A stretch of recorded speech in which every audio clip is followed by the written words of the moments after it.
ibu, bukan suami ibu yang salah, tetapi ekspektasinya ibu terlalu tinggi terhadap dunia ini. Ibu harus sadar, ibu tinggal di dunia, bukan tinggal di surga. Ya, ibu bukan tinggal di surga, tinggal di dunia. Begitu juga ketika suami ya curhat tentang istrinya demikian. Stigma Anda yang perlu diubah, pandangan Anda yang perlu diubah. Karena apa? Ini dunia. Dan bersamaan dengan itu bukan Anda saja yang kecewa dengan pasangan hidup Anda. Ada miliaran manusia yang dia juga apa? Kecewa dengan pasangan hidupnya. Kan ini dunia.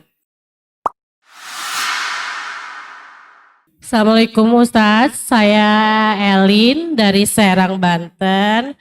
Saya ingin bertanya kepada Pak Ustadz, bagaimana tanggapan Pak Ustadz jika ada seorang suami yang sudah bekerja keras mencari rezeki, tapi istrinya tidak mempunyai rasa qanaah gitu loh. Selalu ada percekcokan dalam rumah tangganya sampai ada kata maaf, cerai gitu dari pihak suami gitu. Terima kasih. Assalamualaikum warahmatullahi wabarakatuh. Baik, pertama ya wanita ini harus diingatkan untuk dia takut kepada Allah Subhanahu wa taala.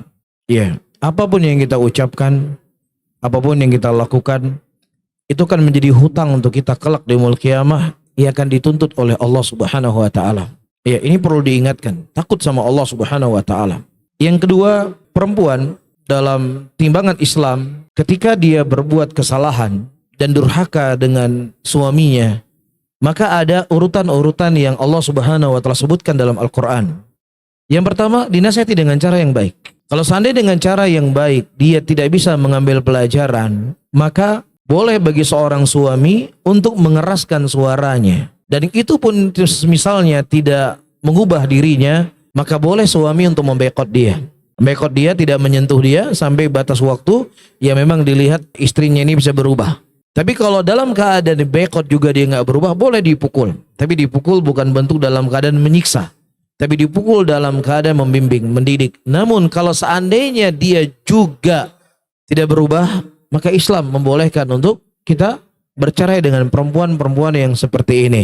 Ya, perempuan-perempuan yang paling banyak dimasukkan oleh Allah ke dalam surga adalah perempuan-perempuan yang mereka selalu mengkufuri daripada nikmat suaminya, yang tidak mensyukuri nikmat suaminya. Jadi hati-hati, diingatkan kepada Allah Subhanahu wa taala kaum wanita ya akan perkara ini. Dan yang terakhir, ya teman-teman semuanya, Bapak dan Ibu-ibu yang dimuliakan oleh Allah, ya siapapun pasangan kita, sesoleh apapun pasangan kita, sesoleh apapun dia, setaat apapun dia, sebanyak apapun hafalan yang dihafal dari Al-Quran, kan dibuat kecewa oleh mereka. Itu harus, ini konsep yang antum harus pahami. Jangan pernah kita mengandalkan sesuatu perkara kepada dunia ini. Jangan pernah kita menggantungkan harapan kita kepada dunia ini, karena dunia ini akan membuat kita kecewa.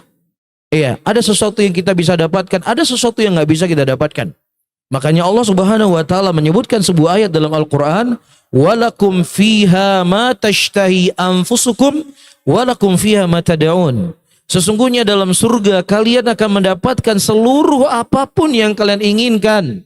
Itu cuma di surga. Ingat, kita tinggal di dunia. Jadi kalau misalnya ada ibu-ibu curhat tentang suaminya, suami saya begini, dan begini, maka kita katakan, ibu, bukan suami ibu yang salah, tetapi ekspektasinya ibu terlalu tinggi terhadap dunia ini. Ibu harus sadar, ibu tinggal di dunia, bukan tinggal di surga. Ya, ibu bukan tinggal di surga, tinggal di dunia. Begitu juga ketika suami ya curhat tentang istrinya demikian. Stigma Anda yang perlu diubah, pandangan Anda yang perlu diubah. Karena apa? Ini dunia. Dan bersamaan dengan itu bukan Anda saja yang kecewa dengan pasangan hidup Anda. Ada miliaran manusia yang dia juga apa? Kecewa dengan pasangan hidupnya. Kan ini dunia. Makanya Rasulullah SAW, para hadirin dan hadirat, menyebutkan kalau seandainya ada sesuatu yang kau tidak sukai dengan pasanganmu, apa kata Nabi? Lihatlah ada kebaikan yang dia miliki. Itu solusi yang diberikan oleh Nabi. Kenapa Nabi memberikan solusi seperti ini? Karena Nabi menyadari bahwasanya dunia ini bukan tempat kita bergantung semua keinginan kita. Tapi ketika memang pasangan hidup itu sudah tidak bisa lagi menjalankan batasan-batasan Allah, yang kemudian kita akan terperosok dalam dosa dan maksiat, maka Islam memberikan solusi untuk apa? Boleh untuk bercerai. Tapi itu urusan yang terakhir ketika memang sudah tidak ada peluang lagi untuk diperbaiki. Nah, wallahu a'lam bishawab.